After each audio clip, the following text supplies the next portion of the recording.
and reviewed thousands of pages of loan contracts, lawyers, lawsuits, testimony, and company reports. The people in its documents provide strong evidence that this bank's subprime operations are reaping billions in ill-gotten gains by targeting the consumers who can least afford it. I'm going to, and there's one stat that just kind of like boggles when you find out who the bank is. He goes, this bank has established itself as probably the most powerful player in the subprime market by swallowing competitors and employing its vast capital resources and its name brand respectability.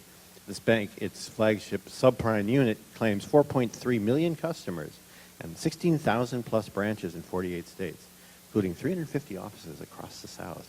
Things don't stop with this unit, however. The web of subprime is woven throughout the bank. This executive's company has refashioned itself into a full-service subprime enterprise, one that makes high-cost loans and sells securities back to. In 2000, one study calculated nearly 3 of every 4 mortgages originated within this lending empire was made by its higher interest subprime affiliates. Nearly 180,000 loans out of a total of 240,000. So check it out. The bank is Citigroup. And it's at the time, the world's largest bank by some measures. This article was written, and it's like I can't even believe it, the summer of 2003. So let's let that think in for a second. I have 2 minutes. And in it, along the way, it says the trend has big risks for banks and their customers. The banking behemoths have gained a reputation for ingenuity at generating growth by tinkering with consumer interest rates and tacking on myriad fees. Period, full stop, that's it. And then now back to our show. And the thing is, you can't call these stories uncritical or even uninteresting. They actually are interesting. But like I said, I critiqued this thing. I said this tinkering with rates and tech and myriad of fees packs a lot of bad behavior into a very small space. And the thing is, the distinctive aspect of information of the kind that Anya was mentioning is that economists call it a public good. Everybody benefits if there's good information, just like everybody benefits from a good government. But because everybody benefits, nobody has an incentive to supply it. So there is inevitably an undersupply of public goods. And so this, in a way, is the fundamental problem of getting a supply of disinterested good information about our economy, about society, about anything. There are strong private incentives for distorted information. So there are strong incentives if you have a political agenda to get information out about why it is that the stimulus is not going to work, even if it's not true. Advertisers have an incentive to get out information about why, taking out a 30% interest rate mortgage is a good idea, and you'll enjoy it. If you're supplying information and it's being financed by advertisers, you have to be a little bit tame to the advertisers. You have to be, sensitive to their concerns. So if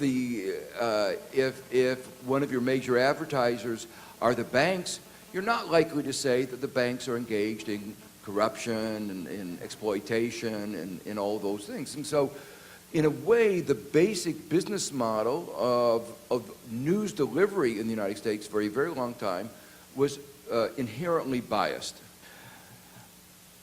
There's another problem, though, for most media. They're competitive, but being competitive means that you succeed by access to stories. And who has the information? Well, typically, if you started thinking about who has the information, people usually who have the information have an incentive for you to tell their story in a particular way. But then you start looking, if you follow this closely over time, you would then begin to understand that some reporters are owned by certain people in the administration. They wouldn't call it that, but that's really a more accurate description of what was going on. And this is true in most of the media, very true in the New York Times. I saw it very, very clearly that that there were certain reporters that you knew who they were talking to all the time. And then if you had any doubts about this, what we call exchange, you would see episodically a puff piece, we call them, glorifying the hero of the leaker. The guy who's giving the information would be described in one article or another as really the brains behind the administration, or the strong man in the administration, the guy who was bringing on the ideas. So it was a very clear, it was not only that his ideas were being pushed, but his person was being pushed. So this is really an essential nature of the media. Now, in business journalism, it's even worse, because you're not going to get access to the business other than their press release if you don't treat them well. Essentially, even if it's supposed to be public, it's privatized. And therefore, you have an exchange of that private information to somebody else to make it public, but then you distort it. Well, in the crisis, this particular crisis, things were more coverage was to these problems I've just described. There was one more problem, which was the banks worked extraordinarily hard to make sure that no one knew what was going on. So they engaged in activities that were trying to make sure that the regulators, the investors, the shareholders didn't know what was going on. Because if they did know what was going on, they wouldn't be allowed.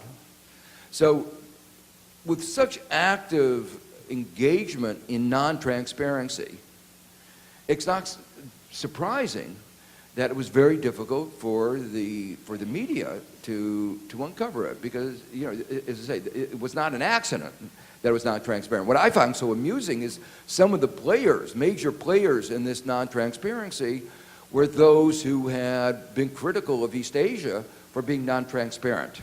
The writer or the newscaster wants people to listen. So think about what people want to listen to. Do people want to be told that they just made the worst mistake of their life in buying these things that are going to break? Or would they rather hear, boy, are you smart? And so there's a really natural tendency for the listeners to want to hear good news. They don't want to hear bad news.